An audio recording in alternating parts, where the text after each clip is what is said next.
Ainda nas articulações da direita, a gente falou ontem aqui sobre a filiação de Ronaldo Caiado, governador de Goiás, ao PSD. E depois dessa filiação, o Caiado começou a excluir postagens nas redes sociais antigas em que insulta o presidente da sigla, Gilberto Kassab.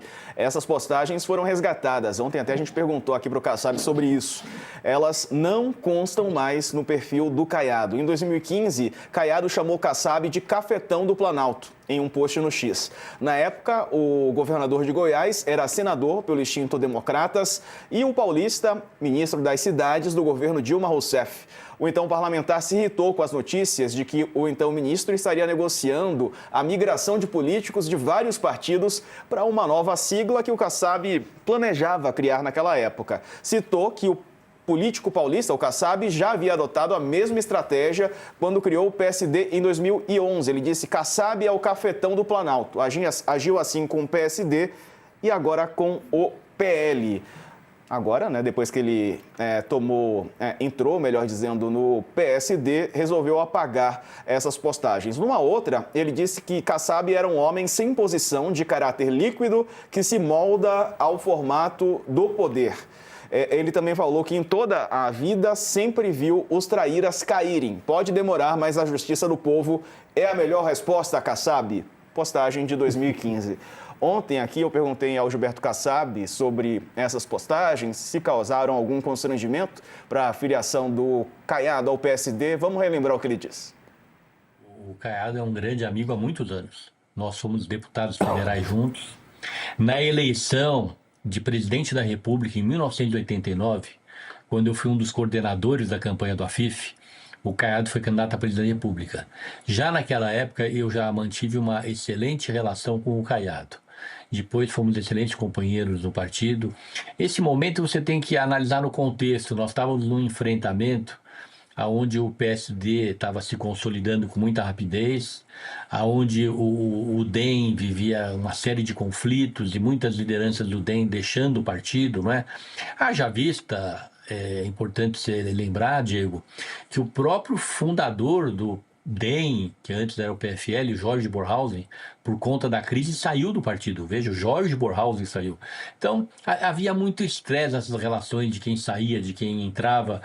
E naquele momento foi uma discussão acalorada em termos de vinda de quadros que eram importantes para o DEM. Mas depois daquilo, é importante registrar, o próprio Caiado, alguns dias depois, ligou, pediu desculpa e durante esses anos todos tivemos várias oportunidades juntos. Eu posso lhe dizer que somos amigos e tenho muito respeito da minha parte com ele e dele comigo. Ô Josias, para viver na política tem que ter um estômago bem... digamos assim, que resiste bastante, né? Porque depois de ouvir alguém te chamar de cafetão, questionar o seu caráter, recebê-lo dessa maneira no seu partido, né? Ou no partido que você preside, para quem tem estômago. A política, costuma-se dizer que a política é a arte de engolir sapos, né? Mas, às vezes, certos políticos engolem elefantes, né? Você ser chamado de cafetão. Houve uma fase em que o Caiado ficou muito irritado com o Kassab, porque o Kassab construiu o partido dele, o PSD, a partir de costelas do DEM. Ele foi membro do partido, do DEM, e de repente ele resolveu, olha, eu vou construir o meu partido. E ele, de fato, disse na ocasião, lá na origem, que o novo partido que ele constituía não era nem de direita, nem de esquerda, nem de centro. E aí saiu pescando, jogou a isca, saiu pescando políticos em todas as legendas, inclusive no DEM.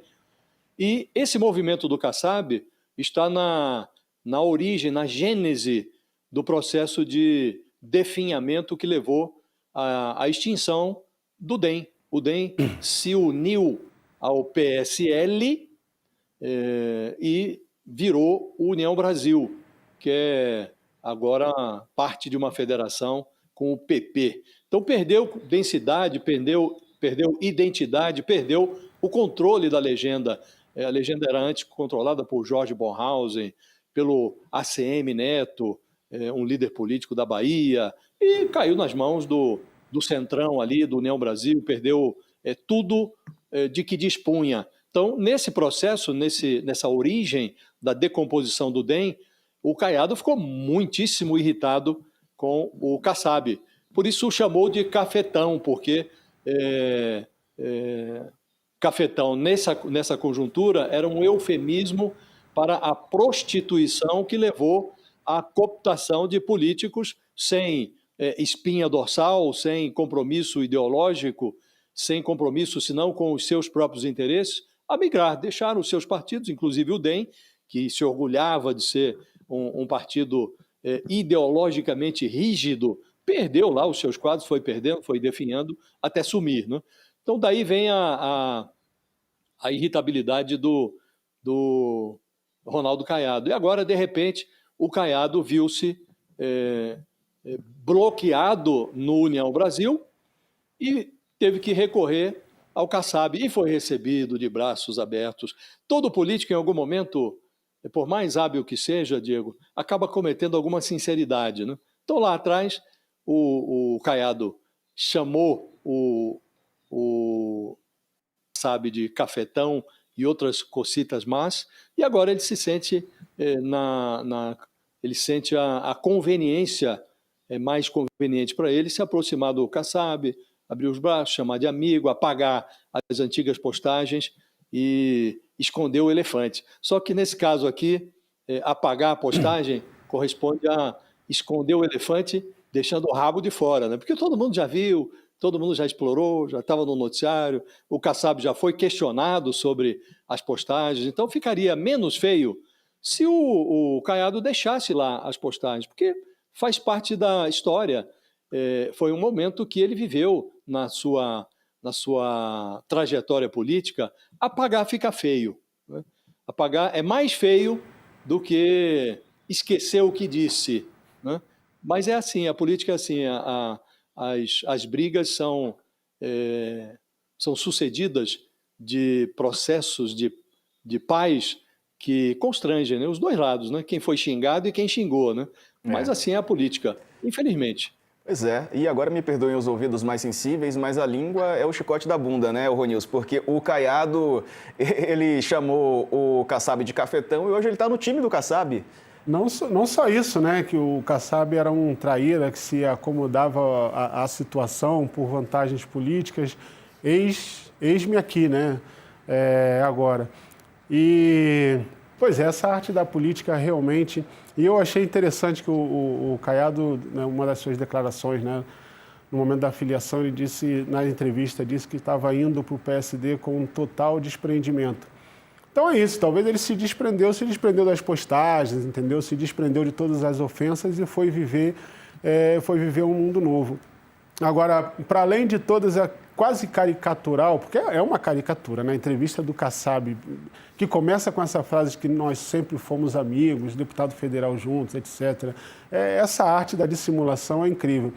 Mas o ponto de seriedade aí para mim é que o Kassab sabe jogar, né? O Kassab sabe jogar.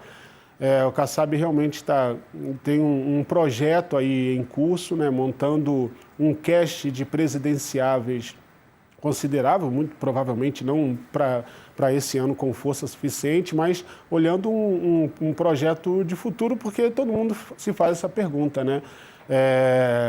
Lula está numa condição quase imbatível, dificilmente... vai para o segundo turno com uma vantagem significativa, né? Todo mundo que sabe que vai competir com Lula sabe que vai ser um adversário difícil, mas 2030 está em aberto, né? E a inteligência política do Kassab de ignorar as ofensas para poder desenhar um projeto político maior e poder ser mais competitivo daqui a 4 anos, 8 anos, sabe jogar. Verdade. Agora, o Josias, muitos falam que o Kassab é o cara que entende muito, né, da política, que ele vê o futuro e tal, né, como vê o futuro no sentido de vislumbrar movimentos, né, que podem acontecer. Uma boa leitura política. Uma boa leitura política. Boa, Ronilson. Você confirma essa tese? Não, sem dúvida nenhuma, o Gilberto Kassab, ele é visto como um mago da política e os fatos confirmam a tese, não é? Porque O Kassab hoje o partido dele tem 3 ministérios na esplanada do Lula, ele é secretário de governo do Gilberto Kassab e acaba de lançar Tarcísio, um candidato à presidência da República alternativo à candidatura do Flávio Bolsonaro, uma opção da direita. Então ele está com um pé no Palácio dos Bandeirantes, conexões no Palácio do Planalto e na esplanada do Lula, um pedaço do partido dele já se comprometeu com o Lula, que vai subir no palanque, é assim na Bahia, é assim no Amazonas, é assim no Ceará, e ele está construindo um projeto de oposição ao Lula. Então, ele tem um pé em cada canoa. É como se o Kassab tivesse 4, 5 pés. Né? Agora, esse tipo de política é uma política à moda antiga, né? Que mostra a inconsistência ideológica das legendas brasileiras. Mas costuma ser assim. O Kassab não é o único. Mas o eleitorado parece meio fatigado desse modelo, Diego. E agora está o Kassab a prometer uma proposta, um plano presidencial, um projeto presidencial alternativo. Nem esquerda, nem direita, centro-direita. Né? Nenhum extremo. Agora já estão aí os candidatos do PSD, ou os candidatos a candidato, que ainda não escolheram o nome, a dizer coisas que não ornam com o prometido. O Ratinho Júnior, que é o mais bem posto nas pesquisas, ele já voltou a falar que eleito vai conceder um indulto ao Bolsonaro. Ora, que alternativa ao bolsonarismo é essa? O Ronaldo Caiado, recém-recepcionado no PSD do Kassab, já declarou que o projeto dele é anti-Lula mesmo, e junto com o Flávio Bolsonaro. Conversou com o Flávio Bolsonaro na véspera do acerto com o Kassab. E, no dia seguinte, acertou com o senador Rogério Marinho, que é o coordenador político da candidatura do Flávio Bolsonaro, que quer estruturar o projeto político dele em Goiás, o seu estado. O Caiado quer estruturar o projeto no estado, junto com o PL, inclusive dividindo o palanque com o Flávio Bolsonaro. Ora, que alternativa é essa? Então, essa falta de rigidez, essa ideologia gelatinosa, o eleitor olha e fala, bom, se é para escolher entre vários Bolsonaros, então vamos ficar com o original. Né? Então, é fato, o Kassab tem essa fama de mago e ele, de fato, compõe interesses antagônicos num mesmo balaio. Né? Ele próprio é uma evidência viva, é a personificação da composição. É um personagem acomodatício. E ele se acomoda com todo mundo. Eu diria que ele é um compositor da política, Diego. Ele compõe com todo mundo. Ele se compõe com todo mundo. E disso resulta uma imagem meio flácida. Não é? E é preciso ver como essa flacidez vai ser vista pelo eleitorado agora, que o Kassab diz, como dizia em 2022, o meu partido vai ter candidato. Lá atrás, ele recuou. Agora diz que não há recuo, que até abril o PSD terá um candidato. Agora precisa ver como esse candidato vai se equilibrar entre a flacidez, que parece ter cansado o eleitorado, e essa novidade. É uma novidade meio impregnada de naftalina. Né? Então esse é o preço que o estilo acomodatício do Kassab